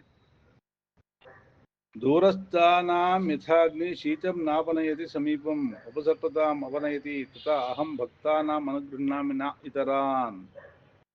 ಏನ್ ಹೇಳ್ತಾನೆ, ಈಗ ನಮಗೆ ಚಳಿ ಆಗ್ತಾ ಇದೆ ಅಂತಂದಾಗ ನಾವು ಬೆಂಕಿಗೆ ಎಷ್ಟು ಸಮೀಪ ಕೂತ್ಕೊಳ್ಬೇಕೋ ಅಷ್ಟು ಸಮೀಪದಲ್ಲಿ ಕೂತ್ಕೊಂಡಾಗ ನಮಗೆ ಚಳಿ ಅನ್ನೋದು ಹೋಗಿ ನಮಗೆ ಹಾಯಾಗಿರುತ್ತೆ ಅಲ್ವಾ. ಚಳಿ ಆಗ್ತದೆ ಅಂತ ಹೋಗಿ ಬೆಂಕಿಲೇ ಬಿದ್ದುಬಿಡೋಕ್ಕಾಗಲ್ಲ, ಅಥವಾ ಬೆಂಕಿ ಸುಡೋದ್ರಿಂದ ತುಂಬ ದೂರದಲ್ಲಿದ್ರೂ ಆಗೋದಿಲ್ಲ. ಅದಕ್ಕೆ ಸಮೀಪದಲ್ಲಿರಬೇಕು. ಆ ಸಮೀಪದಲ್ಲಿದ್ದಾಗ ನಮಗೆ ಹಾಯಾಗಿರುತ್ತೆ ಚಳಿ ಇದ್ದಾಗ. ಅದೇ ರೀತಿ ನಾವು ಮಾಡ್ತಕ್ಕಂತಹ ಕರ್ಮ, ಅಲ್ಲಿ ಭಜಿಸೋದು ಅಂತಂದ್ರೇನು, ನಾವು ಮಾಡ್ತಕ್ಕಂತಹ ಕರ್ಮಗಳು ಸರಿಯಾಗಿದ್ದಾಗ ನಮಗೆ ಅದು ಸತ್ಫಲವನ್ನೇ ಕೊಡುತ್ತೆ. ಆ ಸತ್ಫಲ ಅಥವಾ ದುಷ್ಟಫಲ ಅಂತಕ್ಕಂಥದ್ದು ಹೇಗೆ ಉಂಟಾಗುತ್ತೆ ಅಂದರೆ, ಇದೆಲ್ಲ ಮಾನಸಿಕ ಸ್ಥಿತಿ ಅಲ್ವಾ. ಮಾನಸಿಕ ಸ್ಥಿತಿಯಲ್ಲಿ ನಮಗೆ ಆ ಒಂದು ವಿವೇಕ ಇರಬೇಕು, ಯಾವ್ದು ಮಾಡಬೇಕು ಯಾವ್ದು ಮಾಡಬಾರ್ದು ಅಂತಕ್ಕಂಥದ್ದು. ಅದಿದ್ದಾಗಲೇ ನಾವು ಸರಿಯಾದಂತಹ ಕರ್ಮಗಳನ್ನು ಮಾಡೋದಕ್ಕೆ ಸಾಧ್ಯ. ಈ ರೀತಿ ಇದ್ದಾಗ ಏನಾಗತ್ತೆ, ಸತ್ಕರ್ಮಗಳನ್ನ ಮಾಡ್ತಾ ಯಾರಿರ್ತಾರೋ ಅವನಿಗೆ ಭಗವಂತ ಒಲಿಯೋದು ಅಲ್ಲಿ ಸಂದೇಹನೇ ಇಲ್ಲ. ಅಥವಾ ಅವನ ಪ್ರಾರ್ಥನೆ ನಾಮಜಪವನ್ನು ಮಾಡ್ತಿದ್ದಾಗ ನಮಗೆ ಎರಡು ದಾರಿಗಳು ಇರತ್ತೆ ಅಂತ ನಡ್ಕೊಂಡು ನಾವು ಹೋಗ್ತಾ ಇದ್ದಾಗ, ನಡ್ಕೊಂಡಾಗ ಗಾಡಿಲ್ಲ ಅದ್ರಲ್ಲಿ ಹೋಗ್ತಾ ಇದ್ದಾಗ ಎರಡು ದಾರಿ ಇದ್ದಾಗ ಯಾವ ದಾರಿಲಿ ಹೋಗ್ಬೇಕು ನಮಗೆ ಕನ್ಫ್ಯೂಷನ್ ಆದಾಗ ಏನಾಗುತ್ತೆ, ಯಾವುದೋ ಒಂದು ಪ್ರೇರೇಪಣೆ ಆಯ್ತು, ಈ ದಾರಿಲಿ ಹೋದ್ರೆ ಸರಿಯಾಗಿ ಹೋಗ್ತೀಯಾ ಅಂತ ಹೇಳಿ ಅಲ್ವಾ. ಹಾಗೆ ನಮ್ಮ ಚಿಂತನೆ ಅಂತಕ್ಕಂಥದ್ದು ಸರಿಯಾಗಿದ್ದಾಗ ಸರಿಯಾದ ದಾರಿಲೇ ನಾವು ಹೋಗ್ತೀವಿ, ಸರಿಯಾದ ಮಾರ್ಗದಲ್ಲಿ ಹೋಗಿ ಸರಿಯಾದ ಜಾಗವನ್ನ ತಲುಪ್ತೀವಿ. ಹಾಗಾಗಿ ಮನಸ್ಸು ಮತ್ತು ಕರ್ಮ ಎರಡೂ ಕೂಡ ಸರಿಯಾಗಿರಬೇಕು. ಅವಾಗಲೇ ನಾವು ಸರಿಯಾದಂತಹ ಒಂದು ಗುರಿಯನ್ನು ತಲುಪೋದಕ್ಕೆ ಸಾಧ್ಯ. ಮತ್ತೆ ಶರಣಾಗತಿ ಅನ್ನೋದು ಬಹಳ ಮುಖ್ಯವಾಗತ್ತೆ. ಅಪಿ ಚೇತ್ ಸುಧರಾಚಾರೋ ಭಜೇತ ಮಾಂ ಅನನ್ಯ ಭಾಗ್ ಸಾಧುರೇವ ಸಮಂತವ್ಯ ಸಮ್ಯಗ್ ವ್ಯವಸಿತೋ ಹಿ ಸಹ. ಅಪಿ ಚೇತ್ ಸುದುರಾಚಾರೋ ಭಜತೆ ಮಾಂ ಅನನ್ಯ ಭಾಗ್ ಸಾಧುಃ ಏವ ಸ ಮಂತವ್ಯಃ ಸಮ್ಯಕ್ ವ್ಯವಸಿತೋ ಹಿ ಸಹ. ದುರಾಚಾರಿಯಾದರೂ ಸಹ ಅವನು ನನ್ನನ್ನ ಅನನ್ಯವಾಗಿ ಭಜಿಸ್ತಾ ಇದ್ದಾನೆ ಅಂತಂದ್ರೆ ಅವನ ಸಾಧು ಅಂತ ತಿಳ್ಕೊಳ್ಬೇಕು ಅಂತ ಹೇಳಿ ಶ್ರೀಕೃಷ್ಣ ಇಲ್ಲಿ ಹೇಳ್ತಾ ಇದ್ದಾನೆ. ಅಂದ್ರೆ ಉದಾಹರಣೆಗೆ ಏನ್ ಹೇಳ್ತಾರೆ ಅಂತಂದ್ರೆ, ಈ ಜೀವನ್ಮುಕ್ತರು ಮತ್ತೆ ಅವಧೂತರುಗಳು ಇವರ ವರ್ತನೆ ಸಾಮಾನ್ಯ ಜನಕ್ಕೆ ಅರ್ಥ ಆಗಲ್ಲ. ಅದಕ್ಕೆ ಒಂದು ಉದಾಹರಣೆಯನ್ನ ಕೊಡ್ತಾರೆ. ಜೀವನ್ಮುಕ್ತರಾದ ಚಂದ್ರಶೇಖರ ಭಾರತಿಗಳ ಉದಾಹರಣೆಯನ್ನು ಕೊಡ್ತಾರೆ. ಅವರ ವರ್ತನೆ ಹೇಗಿತ್ತು ಅಂತಂದ್ರೆ ಹುಚ್ಚರ ಅಂತ ಅನ್ನಿಸ್ತಾ ಇತ್ತಂತೆ ಬೇರೆಯವ್ರಿಗೆ. ಆಗಿನ ಕಾಲದಲ್ಲಿ ಇದ್ದಂತಹ ಅಲ್ಲಿ ಮಠದ ಆಡಳಿತ ವರ್ಗದವ್ರಿಗೆ, ಸಿಬ್ಬಂದಿಗಳಿಗೆ ಇತ್ಯಾದಿಗಳಿಗೆ. ಒಂದು ಸತಿ ಅಂತೂ ಅವರ ಗುರುಗಳು ಚಂದ್ರಶೇಖರ ಭಾರತಿ ಮಹಾಸ್ವಾಮಿಗಳು ಮಠಕ್ಕೆ ಪೂಜೆಗೆ ಬರ್ತಾ ಇರಂತ, ಅವರ ಗುರು ನಿವಾಸದಿಂದ ಬರ್ತಾ ಇದ್ರಲ್ಲಿ ಯಾವುದೋ ಒಂದು ಕರು ಇರತ್ತೆ. ಗುರುಗಳು ಪೂಜಾ ಸಾಮಗ್ರಿಗಳನ್ನು ತರಿಸ್ಕೊಂಡು ಅಲ್ಲೇ ಪೂಜೆ ಮಾಡ್ಬಿಟ್ಟು ಇವತ್ತಿಂದ ಅಮ್ಮನವ್ರ ಪೂಜೆ ಆಯ್ತು ಅಂತ ಹೇಳಿ ಹೊರಟೋಗ್ತಾರಂತೆ. ಹಾಗಿರತ್ತೆ ಅವ್ರದ್ದು ವರ್ತನೆಗಳು. ನಮ್ಗೆ ಅರ್ಥ ಆಗಲ್ಲ, ಯಾಕೆಂದ್ರೆ ಅವ್ರಿಗೆ ಆ ದೈವ ಸ್ವರೂಪ ಅಲ್ಲಿ ಕಾಣಿಸುತ್ತೆ. ಆ ಜಗನ್ಮಾತೆ ಅವರಿಗೆ ದರ್ಶನವನ್ನ ಕೊಟ್ಟಿರ್ತಾರೆ, ನಮಗೆ ದರ್ಶನ ಆಗಿರೋದಿಲ್ಲ. ಯಾಕೆಂದ್ರೆ ನಮ್ಮ ಯೋಗ್ಯತೆ ಇಷ್ಟು, ಅವ್ರ ಯೋಗ್ಯತೆ ಅಷ್ಟು. ಅವ್ರದ್ದು ಉನ್ನತವಾದಂತಹ ಮಟ್ಟಕ್ಕೆ ಹೋಗಿರ್ತಾರೆ. ಹಾಗಾಗಿ ಎಂತ ಮಹಾತ್ಮರಿಗೆ ತಾಯಿ ಆ ರೂಪದಲ್ಲಿ ಕಾಣಿಸ್ಕೊಂಡಿರ್ತಾಳೆ, ಅಲ್ಲೇ ಪೂಜೆ ಸ್ವೀಕರಿಸ್ತಾಳೆ. ಹಾಗಿರತ್ತೆ. ಹಾಗಾಗಿ ಅದು ಏನೋ ಹುಚ್ಚು ತರ, ಏನೋ ಇವ್ರ ವ್ಯವಹಾರವೇ ಸರಿ ಇಲ್ಲ ಅಂತ ಹೇಳಿ ಅನ್ಕೊಂಡ್ರೆ ಅದು ನಮ್ಮ ಒಂದು ತಪ್ಪಾಗತ್ತೆ. ಒಂದು ಸರ್ತಿ ಆ ಕಾಲದಲ್ಲಿ ಇದ್ದಂತಹ ಶಾಸ್ತ್ರಿಗಳು, ಅವರು ಹೆಸರೇನು ಅಸಲು ನಂಗೆ ಜ್ಞಾಪಕ ಗೊತ್ತಿಲ್ಲ, ಅವ್ರಿಗೆ ಗುರುಗಳು ಅನುಗ್ರಹವನ್ನ ಪಂಚದಶಾಕ್ಷರ ಮಂತ್ರವನ್ನ ಹೇಳ್ಕೊಡ್ಬೇಕು ಅಂತ, ಬನ್ನಿ ನೀವು ಗುರು ನಿವಾಸಕ್ಕೆ ಅಂತ ಹೇಳಿದಾಗ ಜಗನ್ಮಾತೆ ಸುಂದರವಾದ ಬಾಲಕಿ ರೂಪದಲ್ಲಿ ಇರ್ತಾಳಂತೆ ತಾಯಿ. ಅಲ್ಲಿಗೆ ಇವರು ಮಂತ್ರ ದೀಕ್ಷೆಯನ್ನು ಪಡ್ಕೊಳಕ್ ಹೋದಾಗ ಅವ್ರಿಗೆ ಆಶ್ಚರ್ಯ ಆಗತ್ತೆ ಅಂತೆ, ಸನ್ಯಾಸಿ ಇರೋ ಜಾಗದಲ್ಲಿ ಈ ಹುಡುಗಿಗೆ ಏನ್ ಕೆಲ್ಸ ಅಂತ ಹೇಳಿ.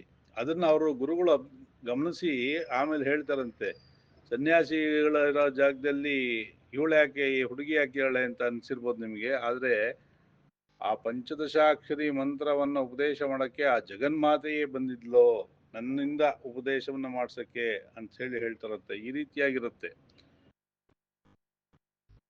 ಹಾಗಾಗಿ ಅವರು ಸರಿಯಾದ ವ್ಯವಸಾಯವನ್ನು ಉಳ್ಳವರಾಗಿರ್ತಾರೆ. ಯಾಕಂದ್ರೆ ಅವ್ರು ಮಾಡ್ತಕ್ಕಂತಹ ಕರ್ಮಗಳು ಸರಿಯಾಗಿ ಇರುತ್ತೆ ಅಂತ ಹೇಳಿ. ಹೀಗೆ ಮಹಾಸ್ವಾಮಿಗಳ ಜೀವನ್ಮುಕ್ತರಾದಂಥ ಚಂದ್ರಶೇಖರ ಭಾರತಿ ಮಹಾಸ್ವಾಮಿಗಳ ಅನೇಕ ವಿಚಾರಗಳು ಬರ್ತದೆ. ನಮಗೆ ಅರ್ಥ ಮಾಡ್ಕೊಳ್ಳೋದಕ್ಕೆ ತುಂಬಾ ಕಷ್ಟ ಆಗತ್ತೆ. ಆದ್ರೆ ಅಂಥವರಲ್ಲಿ ಆ ಏನೇನು ಹಿಂದೆ ಹೇಳಿದನಲ್ಲ ಕೃಷ್ಣ, ಯಾವ್ದ್ಯಾವ್ದು ಪ್ರಸಿದ್ಧವಾಗಿದೆಯೋ, ಯಾವ್ದು ಉತ್ತಮವಾಗಿದೆಯೋ ಅಲ್ಲೆಲ್ಲ ನನ್ನ ಅಂಶವೇ ಇದೆ ಅಂತ ಹೇಳಿ ಹೇಳ್ತಾನಲ್ಲ ಕೃಷ್ಣ. ಹಾಗೆ ಮುಂದೆ ಹೀಗೆ ಅನುಗ್ರಹ ಮಾಡ್ತಾನೆ, ಕ್ಷಿಪ್ರಂ ಭವತಿ ಧರ್ಮಾತ್ಮ ಶಶ್ವಶ ಅಂತಿಂ ನಿಗಚ್ಚತಿ ಕೌಂತೆಯ ಪ್ರತಿಜಾನೀಹಿ ನಮೇ ಭಕ್ತ ಪ್ರಣಶ್ಯತಿ. ಕ್ಷಿಪ್ರಂ ಭವತಿ ಧರ್ಮಾತ್ಮ ಶಶ್ವಚ ಶಾಂತಿಂ ನಿಗಚ್ಚತಿ ಕೌಂತೆಯ ಪ್ರತಿಜಾನೀಹಿ ನಮೇ ಭಕ್ತ ಪ್ರಣಶ್ಯತಿ. ಯಾರು ಧರ್ಮಾತ್ಮನಾಗಿರ್ತಾನೋ ಅವನಿಗೆ ಬೇಗ ಶಾಶ್ವತವಾದಂಥ ಶಾಂತಿಯನ್ನ ಹೊಂದುತ್ತಾನೆ. ಮತ್ತು ಯಾವುದೇ ಭಕ್ತ ನಾಶವನ್ನ ಹೊಂದೋದಿಲ್ಲ ಅಂತ ಹೇಳಿ ಶ್ರೀಕೃಷ್ಣ ಹೇಳ್ತಾ ಇದ್ದಾನೆ. ಯಾತಕ್ಕೆ ಅಂತಂದ್ರೆ ಅವನು ಧರ್ಮಾತ್ಮನಾಗಿದ್ದಾಗ ಅವನಿಗೇನಾಗತ್ತೆ, ಯಾವುದೇ ಕಾಮಕ್ರೋಧಾದಿ ಅರಿಷಡ್ವರ್ಗಗಳು ಇರೋದಿಲ್ಲ. ಹಾಗಾಗಿ ಅವನಿಗೆ ಉತ್ತಮವಾದಂತಹ ಶಾಂತಿ ಸಿಕ್ಕತ್ತೆ. ನಮಗೆ ಈ ರಜೋಗುಣ ತಮೋಗುಣ ಇತ್ಯಾದಿಗಳು ಇರೋದ್ರಿಂದ ನಮಗೆ ಶಾಂತಿ ಅನ್ನೋದು ಸಿಕ್ಕೋದಿಲ್ಲ. ಯಾಕಂದ್ರೆ ಇನ್ನೂ ಬೇಕು ಬೇಕು ಅಂತ ಇರ್ತಕ್ಕಂಥದ್ದು, ಅಥವಾ ಬೇರೆಯವ್ರು ನೋಡಿ ನಾವು ಹೊಟ್ಟೆ ಕಿಚ್ಚಿಬಿಡೋದು, ಇಂಥದ್ದ ಶಾಂತಿಯಲ್ಲಿ ಉಂಟಾಗತ್ತೆ. ಧರ್ಮಾತ್ಮನ ಇದ್ದಾಗ ಅವ್ರಿಗೆ ಸರ್ವೇ ಜನಾ ಸುಖಿನೋ ಭವಂತು ಅಷ್ಟೇ ಇರುತ್ತೆ. ಹಾಗಾಗಿ ಅವನು ಶಾಂತಿ ಇರುತ್ತೆ. ಮತ್ತು ಯಾರು ಭಕ್ತನಾಗಿರ್ತಾನೋ ಅವನಿಗೆ ನಾಶ ಅನ್ನೋದು ಇರೋದಿಲ್ಲ. ಯಾಕೆ ಅಂತಂದ್ರೆ ನಾಶ ಯಾವಾಗ ಆಗುತ್ತೆ ಅಂದ್ರೆ ನಮ್ಮ ಕಾರ್ಯಗಳು ಕರ್ಮಗಳು ಸರಿ ಇಲ್ಲದೆ ಇದ್ದಾಗ ಅದು ನಾಶ ಫಲವನ್ನ ಕೊಟ್ಟೇ ಕೊಡುತ್ತೆ. ದುಷ್ಟ ಚಿಂತನೆಗೆ ದುಷ್ಟ ಫಲ ಇದ್ದೇ ಇರುತ್ತೆ, ಸಚ್ಚಿಂತನೆಗೆ ಸತ್ಫಲ ಇದ್ದೇ ಇರುತ್ತೆ. ವಿಳಂಬ ಆಗಬಹುದೇನೋ, ವಿಳಂಬ ಯಾಕಾಗುತ್ತೆ ಅಂದ್ರೆ ಪೂರ್ವ ಕರ್ಮಾನುಸಾರವಾಗಿ ಆಗಬಹುದು ಅಷ್ಟೇನೆ ಹೊರತು ಬೇರೆ ಏನೋ ಅದಕ್ಕೆ ಕಾರಣ ಇರೋದಿಲ್ಲ. ಹಾಗಾಗಿ ಮುಂದೆ ಹೇಳ್ತಾನೆ, ಮಾಂ ಹಿ ಪಾರ್ಥ ವಿಪಾಶ್ರಿತ್ಯ ಯೇ ಅಪಿ ಸ್ಯು ಪಾಪಯೋನಯ ಸ್ತ್ರಿಯೋ ವೈಶ್ಯ ಸದಾ ಶೂದ್ರೋಸ್ತೆ ಅಪಿ ಯಾಂತಿ ಪರಾಂ ಗತಿಂ. ಮಾಂ ಹಿ ಪಾರ್ಥ ವ್ಯಪಾಶ್ರಿತ್ಯ ಯೇ ಅಪಿ ಸ್ಯು ಪಾಪಯೋನಯ ಸ್ತ್ರಿಯೋ ವೈಶ್ಯ ಸದಾ ಶೂದ್ರ ಅಸ್ತಿ ತೇ ಅಪಿ ಯಾಂತಿ ಪರಾಂ ಗತಿಂ. ಯಾರು ನನ್ನ ಆಶ್ರಯಿಸಿದರೆ ಅವರು ಪಾಪಯೋನಿಗಳಲ್ಲಿ ಹುಟ್ಟಿದ್ರು ಸಹ, ಪಾಪಯೋನಿಗಳಲ್ಲಿ ಯಾಕೆ ಹುಟ್ಟಿರ್ತಾರೆ ಅಂದ್ರೆ ಅವರು ಪೂರ್ವಾರ್ಜಿತ ಕರ್ಮಗಳು ಅಂತ.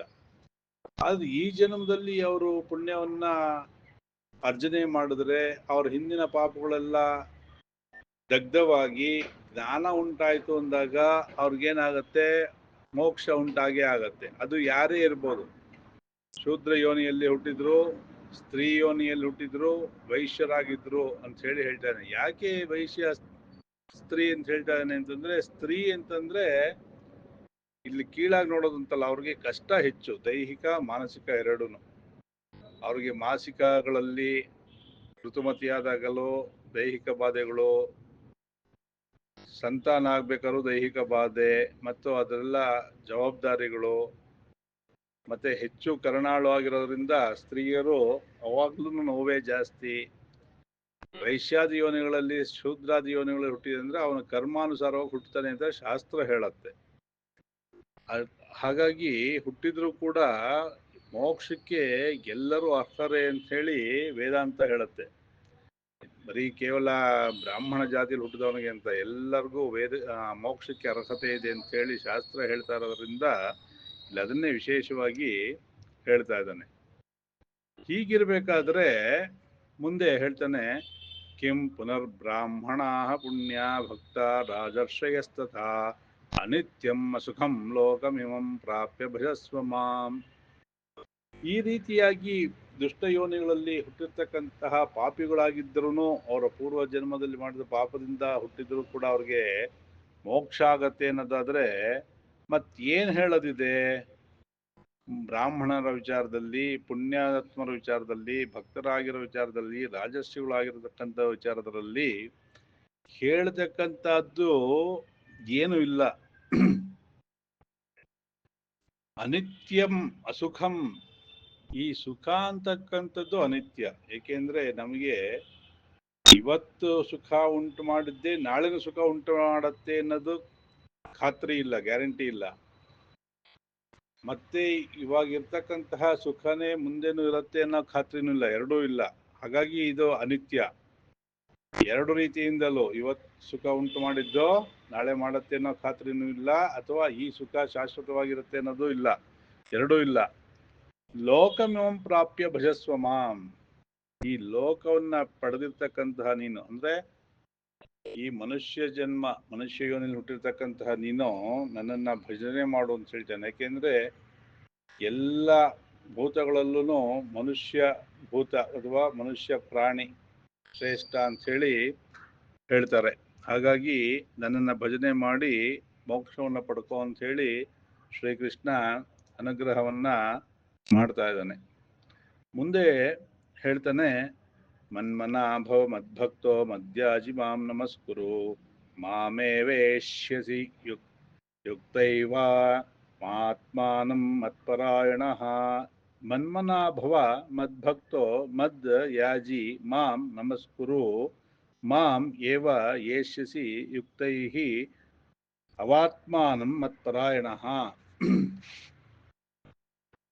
ನನ್ನನ್ನ ನೀನು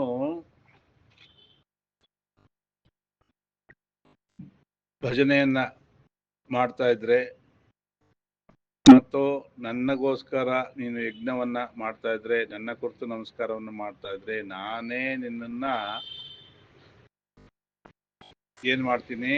ಯುಕ್ತ ಇವಂ ಆತ್ಮಾನಂ ಮತ್ಪರಾಯಣ, ಮತ್ಪರಾಯಣನಾಗಿ ನೀನು ಮಾಡ್ತಾ ಇದ್ರೆ ಸರ್ವೇಶ್ವರನಾದಂತಹ, ಅಂದ್ರೆ ಎಲ್ಲ ಕಡೆ ಈ ಆತ್ಮ ಅಂತಕ್ಕಂಥದ್ದು ಎಲ್ಲ ಕಡೆಯಲ್ಲೂ ಇದೆ ಅಂತ ಹೇಳ್ತಕ್ಕಂಥದ್ದು ಶಾಸ್ತ್ರದಲ್ಲಿ ನಮಗೆ ಕಂಡು ಬಂದಿದೆ ಅಲ್ವಾ? ಕಂಡು ಬರ್ತಾ ಇದೆ, ಕಂಡು ಬಂದಿದೆ. ಆ ಆತ್ಮವನ್ನ ಕೇವಲ ನಮ್ಗೇನಾಗಿದೆ ಅಂತಂದ್ರೆ ಈ ಒಂದು ಛಾಯೆ ಅಥವಾ ಅಧ್ಯಾಸ. ಅಧ್ಯಾಸ ಅಂತಂದ್ರೆ ಇಲ್ದೇ ಇರೋದನ್ನ ಇದೆ ಅಂತ ಆರೋಪ ಮಾಡ್ಕೊಂಡಿರೋದು ಅಧ್ಯಾಸ.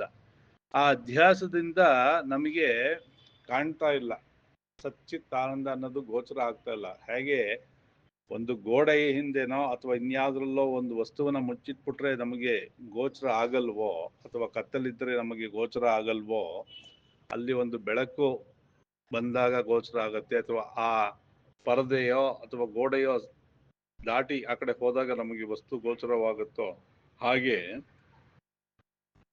ಜ್ಞಾನ ಉಂಟಾದಾಗ ನಮಗೆ ಆ ಸಚ್ಚಿದಾನಂದ ಸ್ವರೂಪ ಅಂತಕ್ಕಂಥದ್ದು ಗೊತ್ತಾಗತ್ತೆ. ಅದು ಗೊತ್ತಾಗಬೇಕು ಅಂತಂದ್ರೆ ಈ ಸತತವಾದಂತಹ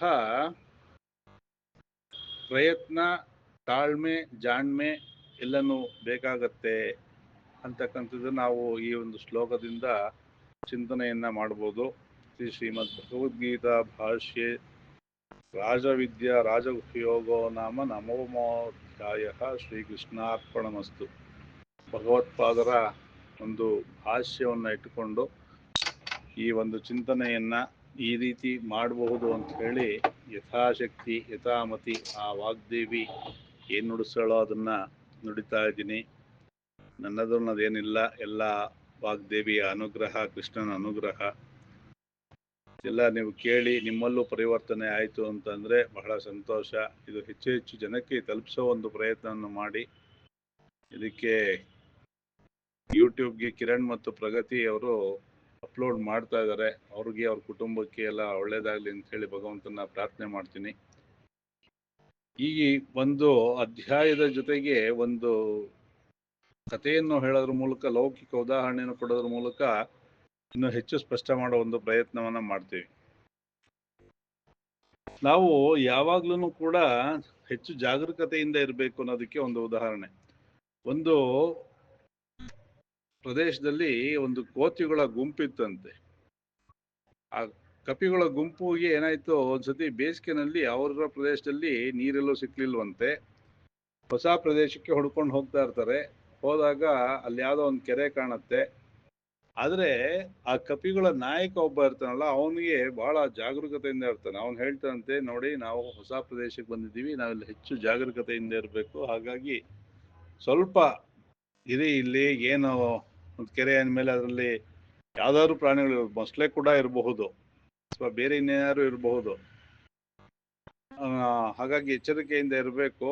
ನೀವೆಲ್ಲ ಒಂದು ಕೆಲಸ ಮಾಡಿ, ನಾವು ನೀರನ್ನ ಅಲ್ಲಿ ಹತ್ತಿರಲ್ಲೇ ಮರಗಳಿತ್ತಂತೆ, ಮರದ ಮೇಲೆ ಕೂತ್ಕೊಂಡು ಆ ಬಿದಿರಿನ ಕೊಳವೆ ಸಹಾಯದಿಂದ ನೀರು ಕುಡಿಯೋಣ ಮೊದಲು ಅಂತ ಹೇಳಿ ಎಲ್ಲ ಕೋತಿಗಳು ಏನ್ ಮಾಡ್ತಂತೆ, ಉದ್ದುದ್ದ ಇರುತ್ತಲ್ಲ ಬಿದಿರಿಂದ ಕೊಳವೆಗಳು, ಅದನ್ನ ಹಾಕ್ಬಿಟ್ಟು ಅದನ್ನ ನೀರು ಕುಡಿದ್ಬಿಟ್ಟು ಅಲ್ಲೇ ಸ್ವಲ್ಪ ಹೊತ್ತಿದ್ರಂತೆ. ಅಲ್ಲಿ ಒಬ್ಬ ರಾಕ್ಷಸ ಮಾಯಾರೂಪಿ ಅದರೊಳಗಡೆ ಕೂದಿದ್ನಂತೆ. ಈ ಕೋತಿಗಳು ಬರ್ತಾ ಇರೋ ಶಬ್ದ, ಕಿಚ ಪಿಚ ಅನ್ಕೊಂಡು ಶಬ್ದ ಮಾಡ್ಕೊಂಡು ಬರತ್ವಲ್ಲ, ಸೊ ಕೋತಿಗಳನ್ನ ತಿನ್ಬೇಕು, ನಾನು ಹಸು ನೀಗಿಸ್ಕೊಳ್ಬೇಕು ಅಂದ್ಕೊಂಡಿದ್ನಂತೆ. ಆದ್ರೆ ಈ ಕೋತಿಗಳು ಎಷ್ಟೊತ್ತಾದ್ರೂ ಬರ್ದೇ ಇರೋದನ್ನ ನೋಡಿ ಅವನು ಮಾಯಾ ರೂಪದಿಂದ ಕೆರೆ ಒಳಗಡೆ ಮುಳುಗಿದ್ದವನು ಮೇಲೆ ಎದ್ದು ಬರ್ತಾನಂತೆ. ಅವನು ಬಂದ ತಕ್ಷಣ ಕೋತಿಗಳೆಲ್ಲ ಓಡೋಗಿ ತಪ್ಪಿಸ್ಕೊಳತ್ತಂತೆ. ಆಗ ನನ್ನ ವಿಷಯ ಗೊತ್ತಾಗೋಯ್ತು, ನಾನು ಇಲ್ಲಿದ್ರೆ ಉಪಯೋಗ ಇಲ್ಲ ಅಂತ ಹೇಳಿ ಅವನು ಕಾಡೊಳಗಡೆ ಹೊರಟೋಗ್ತಾನೆ. ಆಮೇಲೆ ಆ ಕೋತಿಗಳು ಕೆರೆಗೆ ಹೋಗಿ ನೀರು ಕುಡಿದು ಆರಾಮಾಗಿ ಇರ್ತವೆ ಅಂತ ಹೇಳಿ ಒಂದು ಕತೆ. ಈ ಕತೆ ಯಾಕೆ ಹೇಳುತ್ತಿದ್ದೀನಿ ಅಂತಂದ್ರೆ, ನಾವು ಹೊಸದಾಗಿ ಏನಾದ್ರು ಮಾಡ್ಬೇಕಾದ್ರೆ ಆದಷ್ಟು ಹುಷಾರಾಗಿ ಕೆಲಸವನ್ನ ಮಾಡಬೇಕು.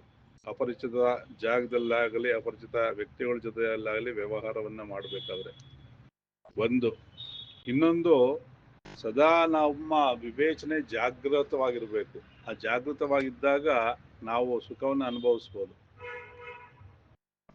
ಆ ಜಾಗೃತ ಅವಸ್ಥೆಯಿಂದ ಜಾರ್ತು ಅಂತಂದ್ರೆ ಯಾವ ಥರ ಆಗತ್ತೆ ಅನ್ನೋದು ಹೇಳಲಿಕ್ಕೆ ಬರೋದಿಲ್ಲ. ಹಾಗಾಗಿ ನಮಗೆ ಸಿಕ್ಕಿರ್ತಕ್ಕಂಥ ಜೀವನದಲ್ಲಿ ಆದಷ್ಟು ಜಾಗೃತೆಯಿಂದ ಇದ್ದು ಜೀವನವನ್ನು ಸಾಫಲ್ಯ ಮಾಡ್ಕೊಳ್ಳೋ ಪ್ರಯತ್ನ ಪಡೋಣ ಅಂತ ಹೇಳ್ತಾ ಈ ಒಂದು ಚಿಂತನೆಯನ್ನ ಇಲ್ಲಿಗೆ ಮುಕ್ತಾಯ ಮಾಡ್ತಿದ್ದೀನಿ. ಕೃಷ್ಣಾರ್ಪಣಮಸ್ತು. ಓಂ ಸಹನಾ ಭವತು ಸಹನೌ ಭುನಕ್ತು ಸಹ ವೀರ್ಯಂ ಕರವಾವಹೈ ತೇಜಸ್ವಿನಾವಧೀತಮಸ್ತು ಮಾ ವಿದ್ವಿಷಾವಹೈ. ಓಂ ಶಾಂತಿ ಶಾಂತಿ ಶಾಂತಿ. ಶ್ರೀಕೃಷ್ಣ